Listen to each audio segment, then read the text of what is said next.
Bonjour, je m'appelle Deepak Mishra et je voudrais vous dire namasté. Ma question est la suivante. En fait, je suis hindou et j'ai épousé une femme musulmane en Inde. Et Inch'Allah, elle sera ici en Arabie Saoudite le mois prochain. Vous savez quoi? Quand je lui ai dit que j'allais rendre visite au docteur, lors du discours de Zakir Nayak, elle m'a dit s'il te plaît, n'y va pas, il dit du mal des chiites, et en fait, elle est chiite. Donc elle m'a dit non, n'y va pas. Et ma belle-mère aussi m'a dit s'il te plaît, n'y va pas. Si tu vas le voir, il va te dire du mal des chiites et tu vas me quitter. Donc c'est le premier doute que j'ai dans ma tête. Et la deuxième chose, c'est que j'ai une question générale, dans le sens où si l'on dit que tout est Dieu et que tout appartient à Dieu dans les religions hindoues et musulmanes, alors pourquoi Dieu veut-il que chacun nous l'adore? Pourquoi nous a-t-il créés sous différentes formes de religion quand on parle de la création? Pourquoi nous a-t-il créés? Pourquoi veut-il que nous l'adorions? Pourquoi veut-il que nous fassions tant d'efforts pour l'adorer? Et pourquoi ne demande-t-il pas aux animaux ou à d'autres êtres de l'adorer? Pourquoi seulement les êtres humains? Merci mon frère, ça fait 2 questions. Avant de poser la question, il m'a dit namasté. Est-ce que tu connais la signification de namasté? Non? Les gens disent salut. Quelle est la signification de salut? Moi aussi, je dis assalamu alaikum wa rahmatullahi wa barakatuh, ce qui signifie que la paix, les bénédictions et la miséricorde d'Allah soient sur vous.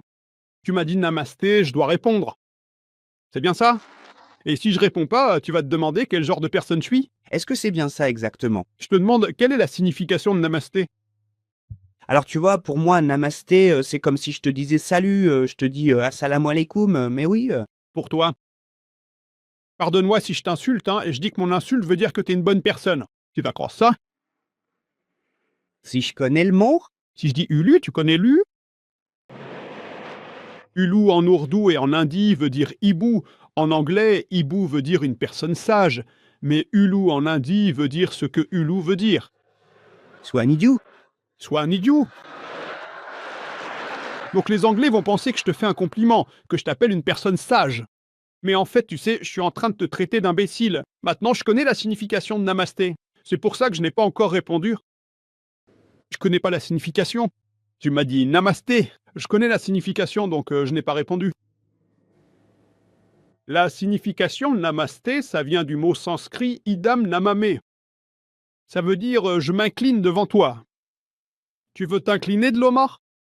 Absolument. Tu peux t'incliner devant la personne qui a autant de connaissances. C'est vrai. D'après toi, tu peux t'incliner devant une personne de savoir, mais selon le Coran, selon l'islam et la plupart des religions, tu ne t'inclines devant personne sauf devant Dieu Tout-Puissant.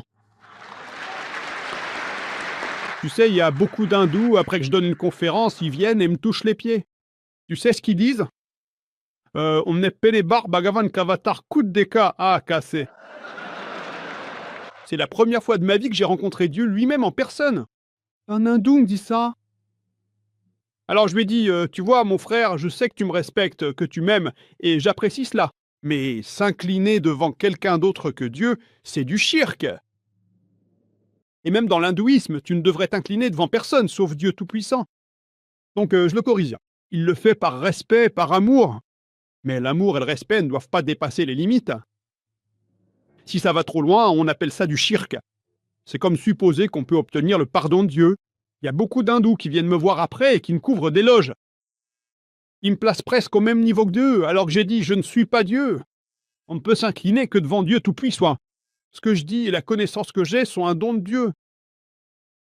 C'est un cadeau de Dieu. Donc quand vous me voyez, vous devriez dire « Mashallah ». Mashallah signifie « comme Allah l'a voulu ». Tout ce que je dis, c'est par la volonté de Dieu Tout-Puissant. Sinon, j'étais bègue. C'est pour cette raison que le namasté est contraire à l'islam. Et en réalité, même aux écritures hindoues. Bien que certains érudits disent que itam namam, ça ne peut vouloir dire que je t'apprécie. Le vrai sens, c'est je m'incline devant toi. En islam, assalamu alaikum, que la paix soit sur vous. Vous pouvez le dire à tout moment, n'importe où. En anglais, on dit good morning. Il peut pleuvoir des cordes, il faut quand même dire good morning. La personne a peut-être eu une dispute avec sa femme. Quelqu'un lui dit good morning, il est obligé de répondre good morning. Dans son cœur, il maudit en se disant qu'une telle matinée ne devrait jamais arriver. Pourtant, il doit répondre par good morning, good evening, good night. Donc le mieux en islam, c'est assalamu alaikum, que la paix soit sur vous. Et je vous le souhaite. Parce que le Coran dit dans la sourate An-Nisa, chapitre 4, verset 86, que si quelqu'un vous salue courtoisement, répondez de façon encore plus courtoise. Si quelqu'un vous salue courtoisement, répondez de façon encore plus courtoise, ou au moins de la même manière. Donc je vous réponds assalamu alaikum wa rahmatullah wa barakatuh. Que la paix et la miséricorde d'Allah soient sur vous, mon frère. Revenons maintenant à votre question. La première question que vous avez posée, c'est à propos de votre fiancé. S'agit-il de votre fiancé ou bien de votre femme? Ma femme. Femme? Ah, donc vous l'avez déjà épousée? Et votre femme vous a dit de ne pas venir à ma conférence parce que je suis contre les chiites. Et pourtant, vous ne lui avez pas obéi. Vous savez, vous m'aimez tellement. J'apprécie ça. Mais savez-vous pourquoi? Le mot chiite n'existe pas dans le Coran. Voyez-vous, les termes chiites et sunnites ne sont pas mentionnés dans le Coran. Le Coran dit dans la sourate Al-Imran, chapitre 3, verset 103, Wahtasimu bihablillahi jami'an wa la tafarraqu. Tenez fermement ensemble à la corde d'Allah et ne vous divisez pas. Nous, musulmans, devons nous accrocher fermement à la corde d'Allah et ne pas nous diviser. Et le Tout-Puissant dit dans le Coran, dans la sourate Al-An'am, chapitre 6, verset 159, Ô prophète, quiconque crée des divisions dans la religion de l'islam, tu n'as rien à voir avec lui. Allah s'occupera de son sort le jour du jugement dernier. Ainsi, créer des divisions dans la religion de l'islam est interdit.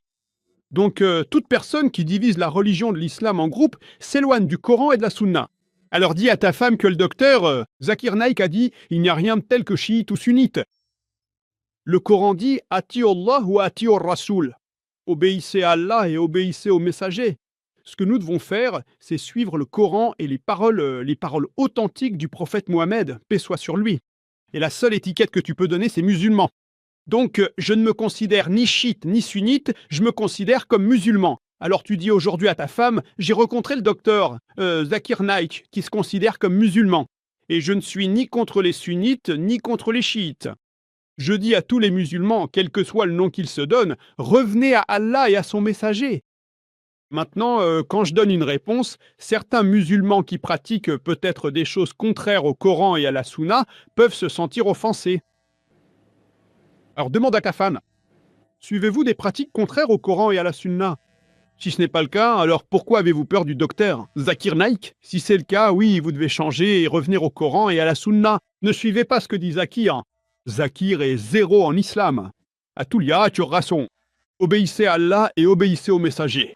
Alors dis à ta femme que si elle suit quelque chose de contraire au Coran et aux hadiths authentiques, elle doit se corriger. Elle devrait se considérer comme musulmane, car ce mot n'est mentionné nulle part dans le Coran. Eh bien, j'apprécie que t'aimes ta femme, mais tu m'aimes aussi, mashallah. C'est pourquoi je suis venu dans l'eau. Maintenant, pour répondre à ta deuxième question, pourquoi Dieu nous a-t-il créés? Et pourquoi Dieu veut-il que nous l'adorions? Pourquoi ne demande-t-il pas aux animaux de l'adorer? Maintenant, concernant ta question, pourquoi Dieu veut-il que nous l'adorions? J'ai déjà donné la réponse plus tôt.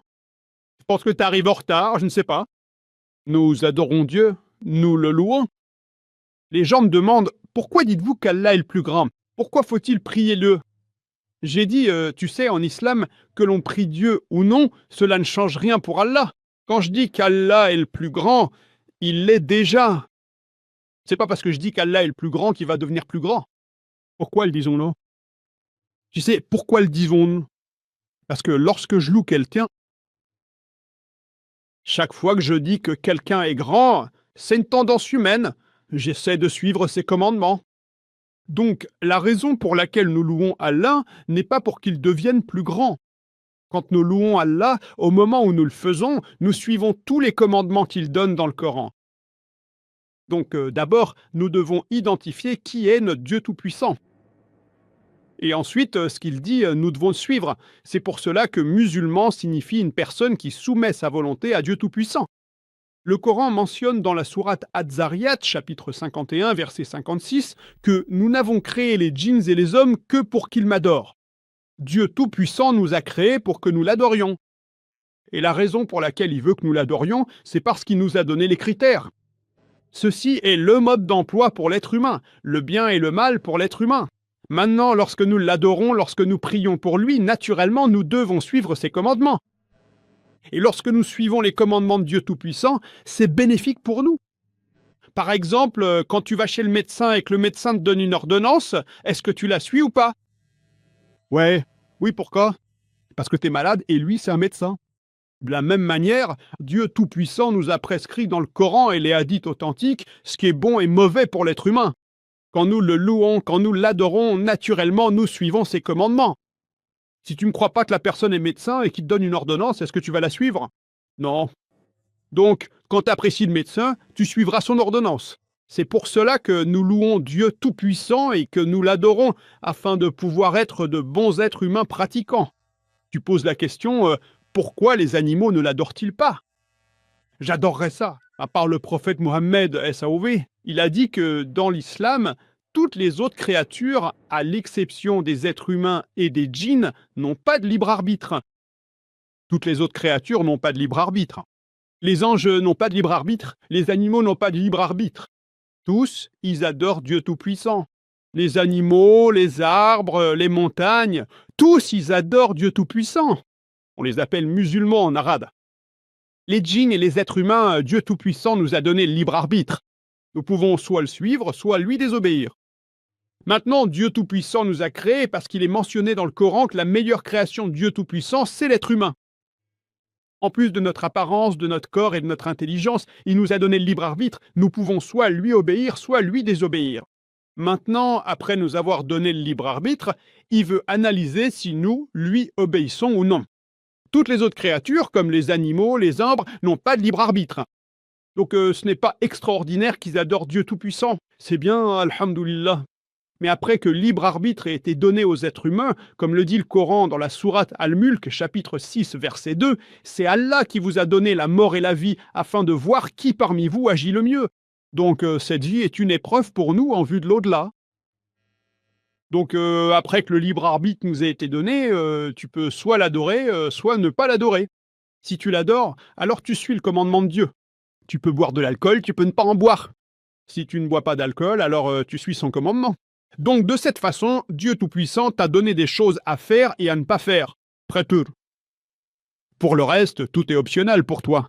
Donc, c'est quelque chose à faire et à ne pas faire. Si tu t'en occupes, tu suis les commandements, tu l'adores et tu réussiras cette épreuve. Cette vie est une épreuve pour l'au-delà. J'espère que ça répond à ta question, frère. Je m'appelle Sébastien. Ma foi est chrétienne. D'accord. Alors, j'aimerais poser une question. Et votre profession, s'il vous plaît? Ma profession, je travaille comme responsable des comptes dans une entreprise de télécommunications à Riyad. D'accord. Donc, je suis absolument ravi et enchanté d'être ici aujourd'hui parmi vous et d'avoir l'opportunité d'écouter attentivement votre discours. Vous avez commencé par parler des similitudes entre les religions et dans votre discours, vous avez dit qu'il fallait trouver la foi à 100%. Donc, d'après votre discours, j'en suis venu à la conclusion que l'islam est la foi à suivre à 100%. Alors, j'aimerais vous demander si vous pouvez clairement insister sur ce que signifie ce 100% de l'islam. C'est la seule question que j'ai. Merci. Le frère a dit qu'il a écouté la conférence et qu'il en est venu à la conclusion que l'islam est à 100% la vraie religion. Alhamdulillah. Et il veut que je clarifie ouvertement, mais naturellement, comme il s'agit d'un dialogue interreligieux,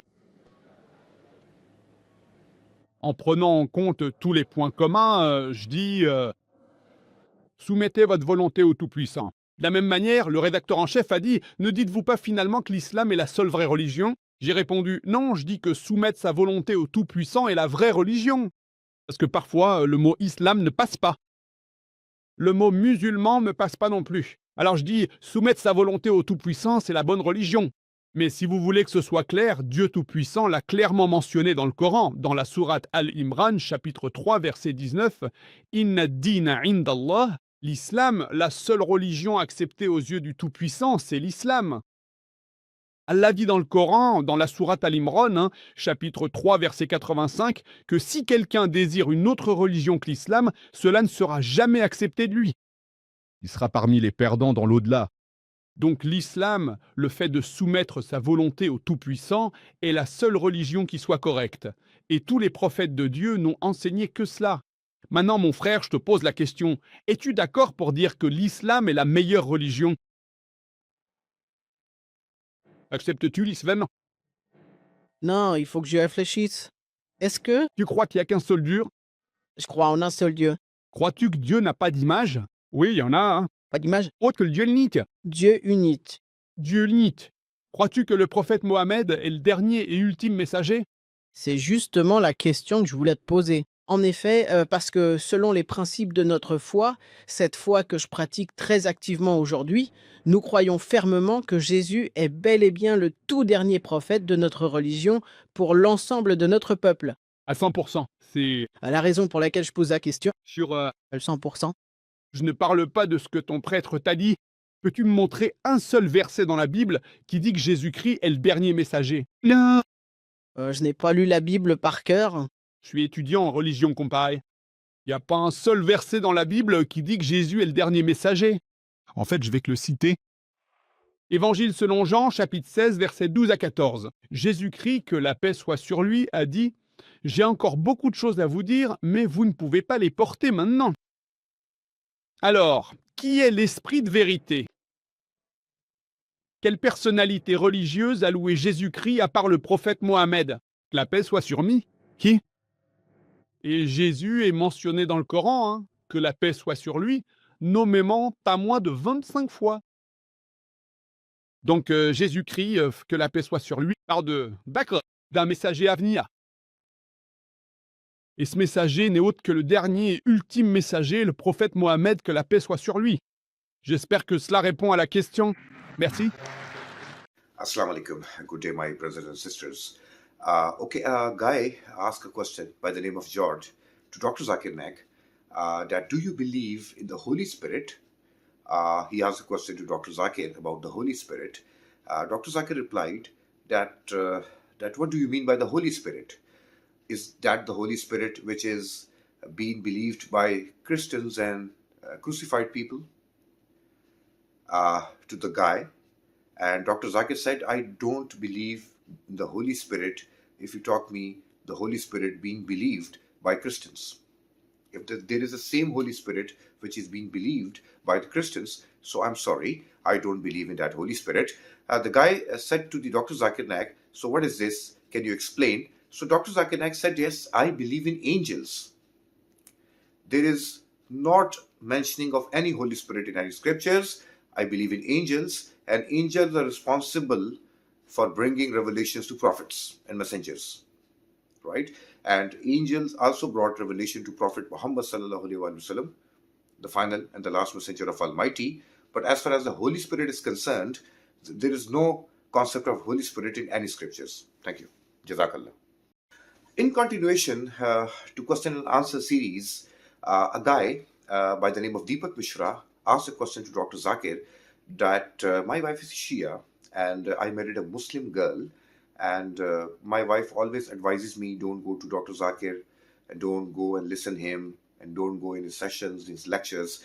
So because he hates Shia, he don't like Shias, and that's why the guy Deepak Mishra asked a question to Dr. Zakir. And along with this particular question, he asked a question that we mostly use the word namaste in our scriptures.